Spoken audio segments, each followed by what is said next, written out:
Assalomu alaykum. Men matematika va informatika yo'nalishi 406-guruh talabasi Saidqulova Charos bo'laman. Bugun axborot xavfsizligi fanidan tayyorlagan taqdimotim bo'yicha dars o'tamiz. Bugungi mavzuyimiz diskdagi ma'lumotlarni shifrlash. TrueCrypt, BitLocker va VeraCrypt misolida.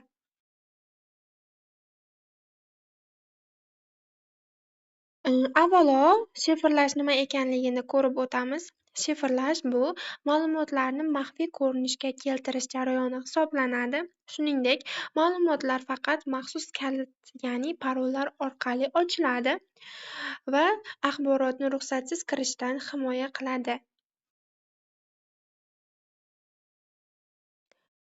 Endi mana shu 3 ta dasturimizni birma-bir ko'rib o'tamiz. Birinchi dasturimiz TrueCrypt haqida. TrueCrypt bu ochiq kodli dastur hisoblanadi. Virtual shifrlangan disklar yaratish imkoniyatini beradi. 2014-yildan boshlab rivojlantirilmaydi va shu sababli ham hozirgi kunda foydalanish deyarli tavsiya etilmaydi.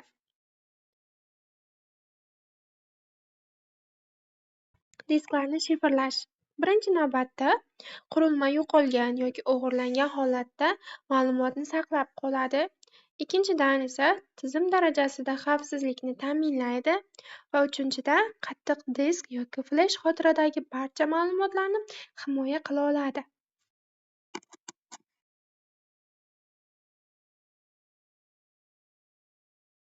Endi ikkinchi dasturimiz BitLocker haqida ko'rib o'tamiz. BitLocker Microsoft Windows tarkibiga kiradigan dastur hisoblanadi. To'liq diskni shifrlash imkoniyatini beradi. TPM, ya'ni Trusted Platform Model bilan birgalikda ishlaydi. Korporativ muhitda keng qo'llaniladigan dastur hisoblanadi. Endilikda BitLockerning ishlash prinsipini ko'rib o'tamiz. Birinchidan, disk avtomatik ravishda shifrlanadi va so'ng TPM moduli kalitini saqlaydi. Tizim yuklangandan so'ng foydalanuvchi tekshiriladi. Agar xavf aniqlanadigan bo'lsa, tizim avtomatik kirishni bloklaydi.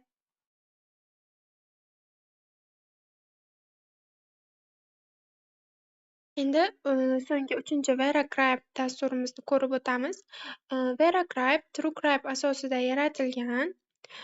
Bu kuchliroq shifrlash algoritmiga ega bo'lgan dastur hisoblanadi.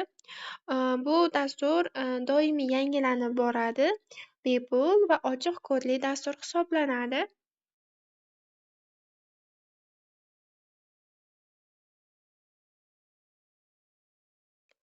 Endilikda mana shu 3 ta dastur, ya'ni TrueCrypt, BitLocker va VeraCrypt dasturlarimizni ko'rib o'tamiz. O'rtasidagi o'zaro farqlarni.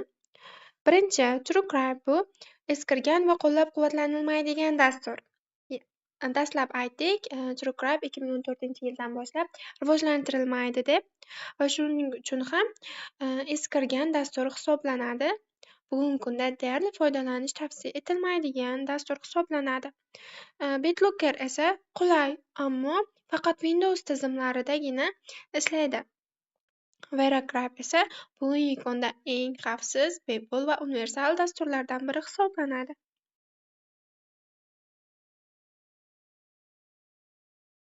Endi shifrlash algoritmlarini ko'rib o'tamiz. Birinchisi EAS, Serpent, Dwarfish va VeraCrypt dasturlar algoritmlarini ko'ramiz. EAS, ya'ni Advanced Encryption Standard, eng keng tarqalgan va ishonchli algoritm hisoblanar ekan. Serpent esa yuqori xavfsizlik darajasiga ega bo'lgan algoritm. Dwarfish tez va samarali ishlaydigan algoritm hisoblanadi. VeraCrypt esa bir necha algoritmlarni birgalikda qo'llash imkoniyatini beradi.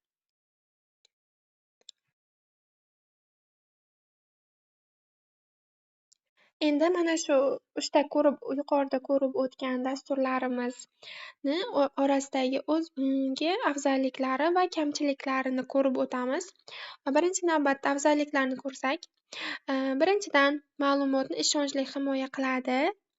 Ikkinchidan maxfiylikni ta'minlaydi va uchinchidan kiberhujumlardan himoya qilar ekan. Kamchiliklarini ko'rsak, kamchiliklari parolni unutish katta muammo keltirib chiqaradi, tizim tezligiga ozgina ta'sir ko'rsatadi va ba'zan sozlash murakkab bo'lishi ham mumkin. E'tiboringiz uchun rahmat. Bugungi darsimiz o'z nihoyasiga yetdi.